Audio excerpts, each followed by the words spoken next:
শাওন পাকশালা কবিতার ছন্দে ভিডিও দেখে রান্না করুন মনের আনন্দে। নমস্কার বন্ধুরা, শাওন পাকশালাতে সবাইকে স্বাগত জানাই। আজকে আমি বানাবো পাতলা করে পুঁটি মাছের ঝাল। তার জন্য পুঁটি মাছ তো লাগছেই। পুঁটি মাছটা ভাজার জন্য আমি কড়াইতে সর্ষের তেল দিয়ে দিয়েছি। তেলটা গরম হয়ে গেছে। এখন আমি লবণ হলুদ মাখিয়ে রাখা পুঁটি মাছগুলোকে ভেজে নেব। হালকা করে ভেজে তুলবো। যেহেতু পুঁটি মাছটা খুব টাটকা, ওই জন্য বেশি ভাজবো না। হালকা করে ভেজে নিয়েছি, এখন আমি ওগুলোকে তুলে নেব। মাছ ভাজা তেলটা বেঁচে গেছে, ওই তেলের মধ্যে আমি একটু কয়েকটা বড়ি ভেজে নেব।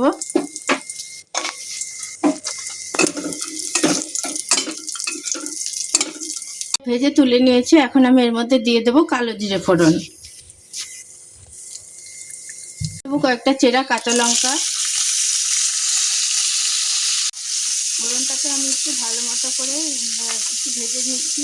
ফোড়নটা কাঁচা লঙ্কা থেকে সুন্দর গন্ধ বেরোতে শুরু করেছে। এখন আমি এর মধ্যে দিয়ে দেবো ধুয়ে রাখা আলু আর পটলটা।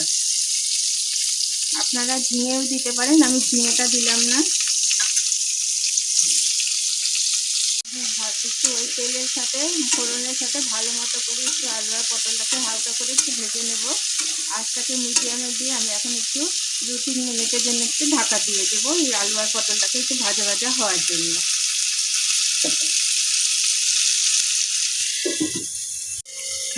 অফ ক্যামেরা আমি একবার নেড়ে দিয়েছিলাম এই আলু আর পটলটাকে। এখন 3-4 মিনিট হয়ে গেছে, আমি ঢাকনাটা তুলে নিচ্ছি। ভালো মতো করে আলু আর পটলটা ভাজা ভাজা হয়ে গেছে। এখন আমি এর মধ্যে কিছু গুঁড়ো মশলা দিয়ে দেব। প্রথমে দিয়ে দিচ্ছি হলুদ গুঁড়ো, দিয়ে দিচ্ছি ধনিয়ার গুঁড়ো, দিয়ে দিচ্ছি জিরের গুঁড়ো, দিচ্ছি ঝাল লঙ্কার গুঁড়ো অল্প করে।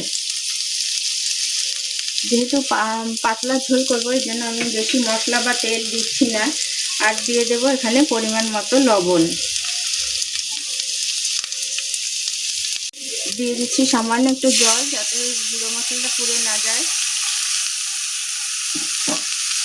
এখন সমস্ত গুঁড়ো মশলার সাথে লবণের সাথে আলু আর পটলটাকে ভালো মতো করে মিশিয়ে নেব।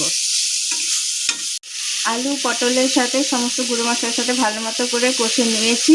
এখন আমি দিয়ে দেবো পরিমাণ মতো জল। আঁচটাকে মিডিয়ামে দিয়ে আমি একটু ঢাকা দিয়ে দেব যতক্ষণ না আলু আর পটলটা সেদ্ধ হচ্ছে। 3-4 মিনিটের জন্য ঢাকা দিয়ে দিয়েছিলাম, যাতে আলু পটলটা ভালো মতো সেদ্ধ হয়ে যায়। এখন আমি 3-4 মিনিট হয়ে গেছে, পটলটাও ভালো মতো সিদ্ধ হয়ে গেছে আর আলুটাও ভালো মতো সেদ্ধ হয়ে গেছে। এখন আমি এর মধ্যে দিয়ে দেবো ভেজে রাখা বড়িগুলো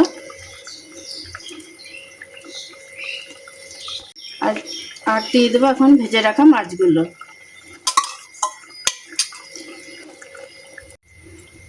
আমার রান্নাটা শেষের পথে। এটা খেতে দুর্দান্ত লাগে। এটা আমাদের উত্তরবঙ্গের এটা খুব প্রচলিত খাবার। আর গরমের দিনে এরকম হালকা পাতলা ঝোল খেতে খুবই ভালো লাগে। আপনারা এটা এভাবে বাড়িতে করে খাবেন। আর খেয়ে ভালো লাগলে আমার চ্যানেলটিকে সাবস্ক্রাইব করবেন, লাইক করবেন, শেয়ার করবেন এবং কমেন্ট করে আমার পাশে থাকবেন।